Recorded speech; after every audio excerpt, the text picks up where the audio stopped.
Olá galera, meu nome é Alan, sou do canal Sauberlab e hoje vai ser mais um vídeo de como nós podemos configurar nosso servidor em relação ao Raspberry Pi. Na verdade esse vídeo eu acredito que vai ser o último vídeo dessa série que eu estou fazendo, porque dessa vez nós vamos falar sobre placa de vídeo, GPU ou como você chamar. E na verdade esse vídeo não é muito justo, por quê? O Raspberry Pi não tem como adicionar placa de vídeo. O Raspberry Pi não consegue fazer transcodificação de vídeo através de hardware, somente através de software. Então por isso que fica um pouco desbalanceado. Mas mesmo assim eu achei interessante postar esse vídeo, porque você tem que saber a diferença e porque o Raspberry Pi, quando você fazer transcodificação de vídeo, não é nem um pouco potente em relação a uma placa de vídeo ou um CPU mais moderno. Então, se você gostou dessa ideia e quer aprender um pouco mais sobre isso, nós vamos mostrar nesse vídeo, mas antes de mais nada, não se esqueça de deixar seu like, se inscreva no canal se você não é inscrito e vamos ver um pouco mais sobre isso.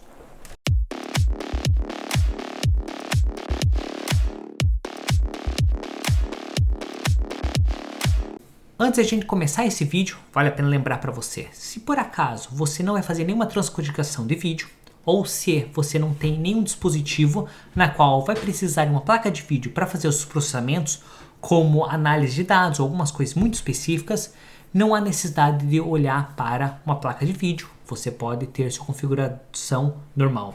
Porém, no nosso caso, nós queremos fazer transcodificações de vídeo, por isso mesmo que é interessante colocar uma placa de vídeo. No Raspberry Pi, você não tem essa opção, você tem que fazer a instalação normal. O que isso significa? No Raspberry Pi, você tem apenas o CPU para fazer a transcodificação, no qual vai oferecer a você uma opção de fazer transcodificação através de software. Porém, você tem a opção de fazer a transcodificação através de hardware, o que significa que vai ser mais rápido, ele vai utilizar menos do seu CPU e você consegue utilizar mais de uma transcodificação ao mesmo tempo. Mas antes de mais nada, nós temos que entender o que nós precisamos. Por isso mesmo que eu abri esse site, um site que eu achei muito interessante, no qual ele explica diferentes tipos de transcodificações, ou diferentes formatos de transcodificações, e para diferentes placas de vídeo que você vai necessitar. Eu acredito que esse site é atualizado, porque no momento que eu estou gravando, ele aparece opções da RTX 3090. Então essa seria a última placa de vídeo disponível no mercado e que você consegue comprar pelo menos. Então, tendo isso em mente, nós vamos dar uma olhada no que nós temos a possibilidade e quantas transcodificações nós podemos fazer para cada caso.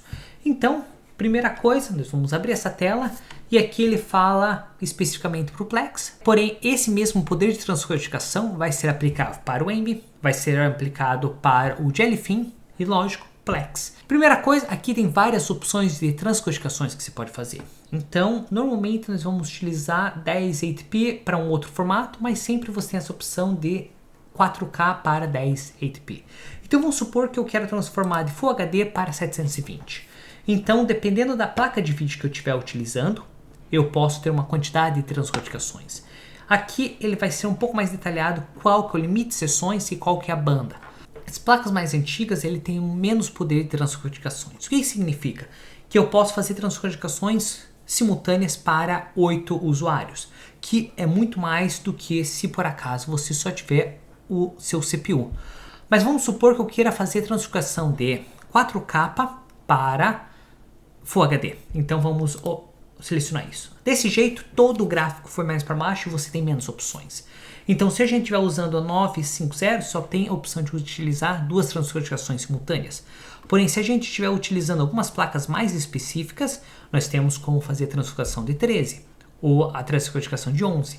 Então, vale a pena lembrar, não necessariamente que as placas mais caras ou as placas mais modernas vão poder fazer transcodificações simultâneas para mais usuários. Se nós olharmos aqui, nós estamos comparando a RTX 3090, na qual ele pode fazer transcodificações de até 11 usuários simultaneamente.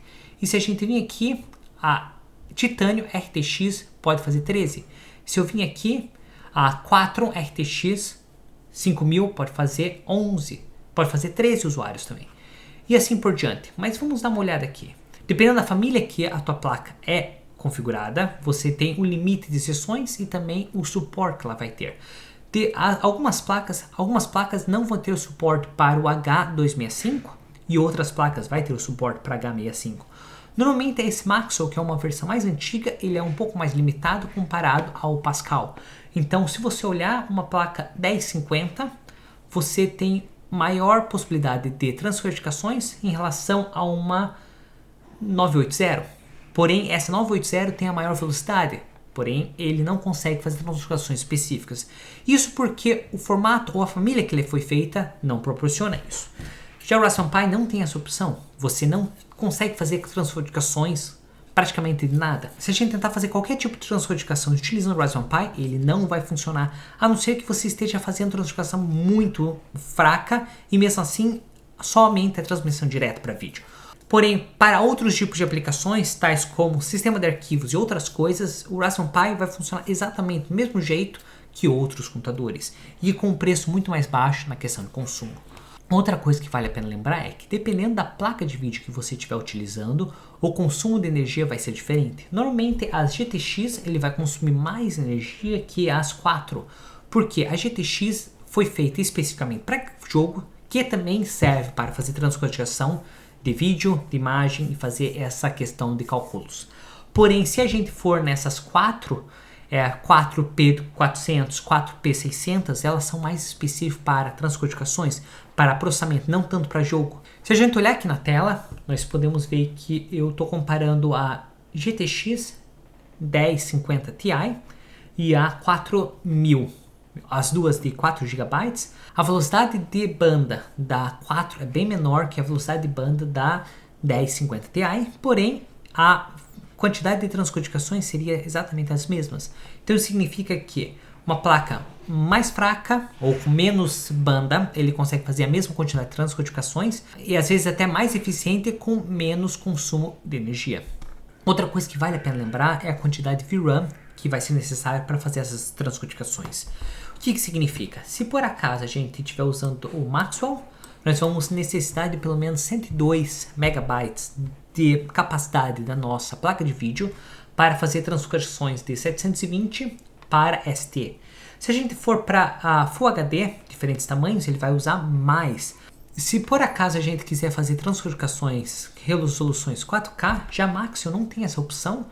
Já o Pascal tem, porém se você considerar vai ser 1.2 MB ou 1.2 GB de VRAM que vai ser necessário para fazer as transcodificações. Se por acaso você tiver 4 GB de VRAM na sua placa de vídeo, então significa que você vai conseguir só fazer 3 codificações.